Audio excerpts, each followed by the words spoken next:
അസ്സലാമു അലൈക്കും വറഹ്മത്തുള്ളാഹി വബറകാത്തു. അൽഹംദുലില്ലാ, വീണ്ടും ഒരു റമളാൻ മാസം കൂടി നമ്മളിലേക്ക് സമാഗതമായിരിക്കുന്നു. സയ്യിദുനാ മുഹമ്മദ് റസൂലുള്ളാഹി സ്വല്ലല്ലാഹു അലൈഹി വസല്ലം എൻ്റെ ഉമ്മത്തിൻ്റെ മാസം എന്ന് നമ്മളെ പറഞ്ഞു പഠിപ്പിച്ച അനുഗ്രഹീത മാസമാണിത്. റമളാൻ ചിന്തകളിലൂടെ എന്ന ഒരു പ്രമേയമാണ് ഞാൻ നിങ്ങളിലേക്ക് എത്തിക്കാൻ ആഗ്രഹിക്കുന്നത്. ചിന്തിക്കുന്നവർക്ക് ദൃഷ്ടാന്തമുണ്ട് എന്ന പരാമർശമുള്ള പരിശുദ്ധ ഖുർആൻ അവതീർണമായ അനുഗ്രഹീത മാസമാണ് റമളാനു ഷരീഫ് എന്നുള്ളത്. പുണ്യങ്ങളുടെ പൂക്കാലം പെയ്തിറങ്ങുന്ന അനുഗ്രഹീത മാസത്തിൽ എൻ്റെ ഉമ്മത്തിൻ്റെ മാസം എന്ന് നബി സല്ലല്ലാഹു അലൈഹി വസല്ലമ തങ്ങൾ റമളാനെക്കുറിച്ച് എന്തിനായിരിക്കും പറഞ്ഞത് എന്ന ചിന്തയാണ് ഇന്നത്തെ ദിവസം നമ്മൾ ആലോചിക്കുന്നത്. എന്തുകൊണ്ട് അങ്ങനെ ഒരു പരാമർശം വന്നു എൻ്റെ ഉമ്മത്തിൻ്റെ മാസം? നമുക്കതിനെ പല രൂപത്തിലും നമുക്കതിനെ വിശകലനം ചെയ്യാൻ കഴിയും. അതിലൊന്ന്, എൻ്റെ ഉമ്മത്ത് അള്ളാഹുവിനാൽ ഏറ്റവും അനുഗ്രഹിക്കപ്പെടുന്ന മാസം എന്നതിനാൽ ഉമ്മത്തിൻ്റെ ഒരു ലക്കി ടൈം, ഭാഗ്യം, ഏറ്റവും കൂടുതൽ ഉമ്മത്ത്, എൻ്റെ സമുദായം ഭാഗ്യം അനുഭവിക്കുന്ന സമയം എന്ന നിലയിൽ എൻ്റെ ഉമ്മത്തിൻ്റെ മാസം എന്ന് പറഞ്ഞാൽ ആ നിലക്ക് നമുക്കത് ആലോചിക്കാൻ പറ്റുന്ന കാര്യമാണ്. അപ്പോൾ സ്വാഭാവികമായും ഉമ്മത്തിൻ്റെ മാസം എന്ന് നബി സല്ലല്ലാഹു അലൈഹി വസല്ലമ തങ്ങൾ പറഞ്ഞിരിക്കുന്നു എന്നതിനാൽ ചിന്തിക്കുന്നവർ ഈ കാര്യത്തിൽ നല്ല ആലോചനക്ക് തയ്യാറാവണം. എന്തുകൊണ്ട് ഒരു സമൂഹം ഏറ്റവും കൂടുതൽ അനുഗ്രഹിക്കപ്പെടുന്നു എന്നത് തന്നെയാണ് അതിൻ്റെ ഒന്നാമത്തെ കാരണം. പിന്നെ ഒത്തിരി കാരണങ്ങളിലേക്ക്, ഒരുപാട് കാരണങ്ങളിലേക്ക് നമുക്ക് നമ്മുടെ ചിന്തകളെ കൊണ്ടുപോകാൻ കഴിയും. അതിലൊന്നാണ് ഈ ഉമ്മത്തിൻ്റെ ഏറ്റവും വലിയ അനുഗ്രഹമായ ഖുർആൻ അവതീർണമായ മാസം എന്നുള്ളത്. മറ്റൊന്നാണ് ഉമ്മത്തിൽ നിന്ന് അനേകം ആളുകൾ നരകമോചനം നേടുന്ന മാസം എന്നുള്ളത്.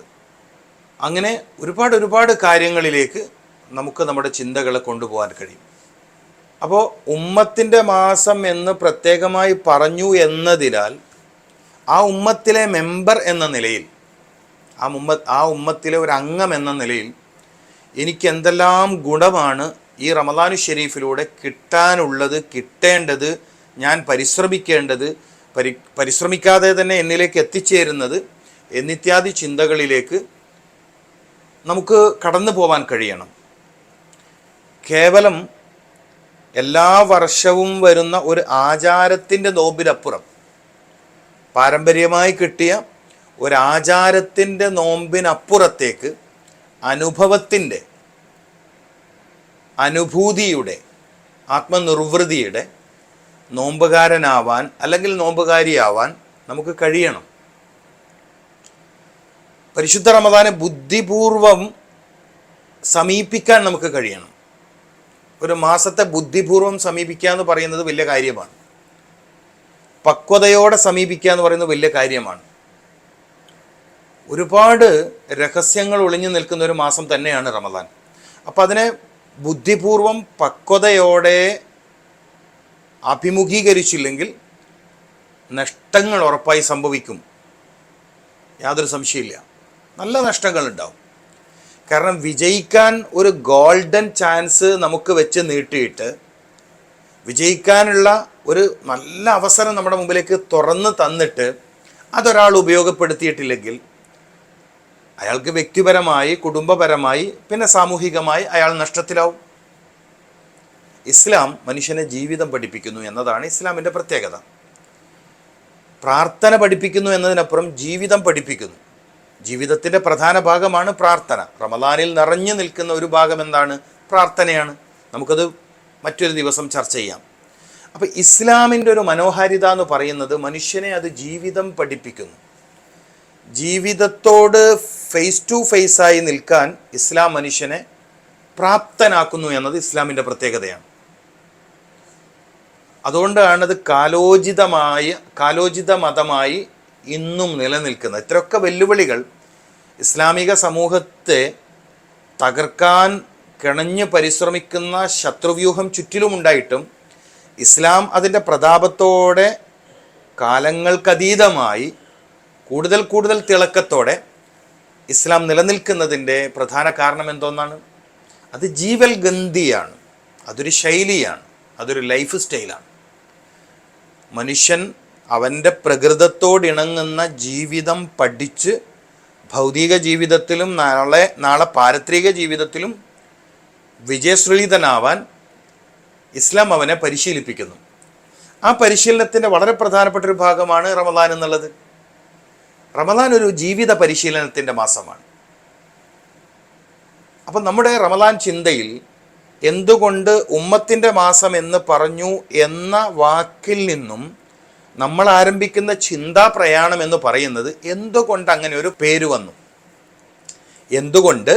എന്തുകൊണ്ടാണ് നോമ്പ് മാസത്തെ എൻ്റെ ഉമ്മത്തിൻ്റെ മാസം എന്ന് എൻ്റെ ഉമ്മത്തിലേക്ക് ചേർത്തിക്കൊണ്ട്, ഒരു സമുദായത്തിലേക്ക് ചേർത്തിക്കൊണ്ട് ഷഹ്റു റമദാനെ എന്തിനായിരുന്നു തിരുദൂതർ സല്ലല്ലാഹു അലൈഹി വസല്ലം പറഞ്ഞത് എന്ന ചിന്തയിൽ നിന്ന് നമുക്ക് കിട്ടുന്ന വലിയൊരു മറുപടി, നമ്മൾ അറിയേണ്ട മറുപടി, നമ്മൾ പഠിക്കേണ്ട മറുപടി, നമ്മൾ ബൈഹാർട്ട് ചെയ്യേണ്ട ഒരു മറുപടി എന്താണെന്നറിയാവോ? മനുഷ്യനെ ജീവിതം പഠിപ്പിക്കുന്നു, മനുഷ്യനെ നിരന്തരം പരിശീലിപ്പിക്കുന്നു. ആ പരിശീലന പ്രക്രിയയിലെ ഏറ്റവും സമഗ്രമായ ഒരു പരിശീലന മാസമാണ് ഷഹ്റു റമദാൻ എന്നുള്ളത്. മനസ്സിനെ നിയന്ത്രിക്കുന്നു, ശരീരത്തിൻ്റെ അവയവങ്ങളെ നിയന്ത്രിക്കുന്നു, രുചികളോടുള്ള താല്പര്യത്തെ നിയന്ത്രിക്കുന്നു, സ്വഭാവത്തെ നിയന്ത്രിക്കുന്നു. അങ്ങനെ എല്ലാം ഒരു മനുഷ്യൻ സ്വയം നിയന്ത്രിക്കുന്ന സെൽഫ് ഡിസിപ്ലിൻ എന്ന് പറയില്ലേ നമ്മൾ, മറ്റൊരാൾ നമ്മെ വന്ന് നിയന്ത്രിച്ച് അടക്കിയിരുത്തുന്നതിന് പകരം സ്വമേധയ അടക്കത്തെ സ്വീകരിക്കുന്ന ആ ഒരു രസകരമായ അച്ചടക്കമുണ്ടല്ലോ, ആ അച്ചടക്കമാണ് ഓരോ മനുഷ്യനും റമദാനിലൂടെ സ്വായത്തമാക്കുന്നത്. അതുകൊണ്ട് ഷഹ്റു ഉമ്മത്തി എന്ന് പറയുന്നതിലെ ഏറ്റവും വലിയ ചിന്താപരമായ പോയിന്റ് എന്ന് പറയുന്നത് ഇതാണ്. ഓരോ മനുഷ്യനും, ഓരോ ബുദ്ധിമാനും, കേവല മനുഷ്യനല്ല, ഓരോ ബുദ്ധിമാനായ മനുഷ്യനും തന്നെ സ്വയം നിയന്ത്രിച്ച് തനിക്ക് വേണ്ടി, അതായത് എന്നെ അപകടപ്പെടുത്തുന്ന കാര്യങ്ങളിൽ നിന്ന് ഞാൻ തന്നെ എന്നെ സേഫ് സോണിലേക്ക്, അതൊരു വലിയ കാര്യമാണല്ലോ, എന്നെ അപകടത്തിലേക്ക് എത്തിക്കുന്ന കാര്യങ്ങളിൽ നിന്ന് ഞാൻ തന്നെ ഒരു സേഫ് സോണിലേക്ക്, ഒരു എന്താ പറയുക, സുരക്ഷിതത്വമുള്ള ഏരിയയിലേക്ക് ഞാൻ തന്നെ എൻ്റെ മാറ്റി നിർത്തുന്നു എന്നതാണ് റമദാനിൻ്റെ ഏറ്റവും വലിയ ഒന്നാമത്തെ ചിന്ത എന്ന് പറയുന്നത്. അതുകൊണ്ടാണ് ഷഹ്റു ഉമ്മത്തി എന്ന് പറയുന്നതിൽ നമുക്ക് ചിന്തിക്കാനുള്ളൊരു ഭാഗം ഈ നിലക്കുള്ളതാണ് എന്ന് ഞാൻ പ്രത്യേകമായി പറയാൻ കാരണം. കാര്യങ്ങൾ അള്ളാഹു നമുക്ക് മനസ്സിലാക്കി തരട്ടെ. അസ്സലാമു അലൈക്കും വറഹ്മത്തുള്ളാഹി വബറകാതുഹു.